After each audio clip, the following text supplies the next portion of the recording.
எடு. இந்த மாதிரி ஒரு ரெட் மார்க் வந்து பஞ்சாயத்து நிர்ணய ஆப்பு ஓப்பன் ஆகும். அந்த இதை கிளிக் பண்ணுங்கள். நெக்ஸ்ட்டு ஸ்டெப்பு இங்கிலீஷ்னு அங்கே ஆல்ரெடி செலக்டடில் இருக்கா, ஸோ நெக்ஸ்ட் கொடுங்க. இதில் லாஸ்ட்டு வரைக்கும் நெக்ஸ்ட் கொடுத்துட்டே வாங்க. அதை ரீட் பண்ணி பார்க்குறதுக்காக அதை கொடுத்துருக்காங்க, ஸோ அது நமக்கு தேவையில்லை.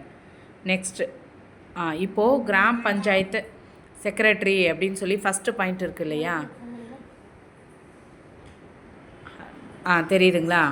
கிராம் பஞ்சாயத்து செக்ரட்டரி இது, அந்த இதை வந்து கிளிக் பண்ணுங்கள்.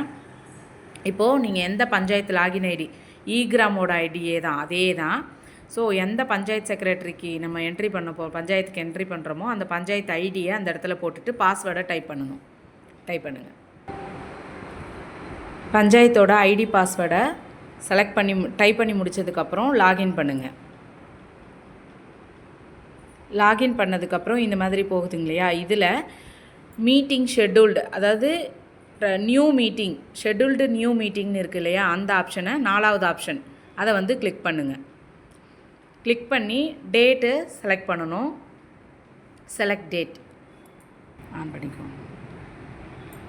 செலக்ட் டேட் கொடுக்குறீங்க. இப்போது இன்றைக்கி நீங்கள் டேட்டா என்ட்ரி பண்ண போகிறீங்க அப்படின்னா டுடே டேட்டே நம்ம கிராம சபா டேட்டா ஷெட்யூலை நம்ம செலக்ட் பண்ணுறோம்.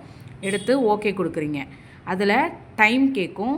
ஸோ இப்போது டைம் வந்து 1:19 இருக்கா, 1 மணி 19 நிமிஷம் இருக்குது.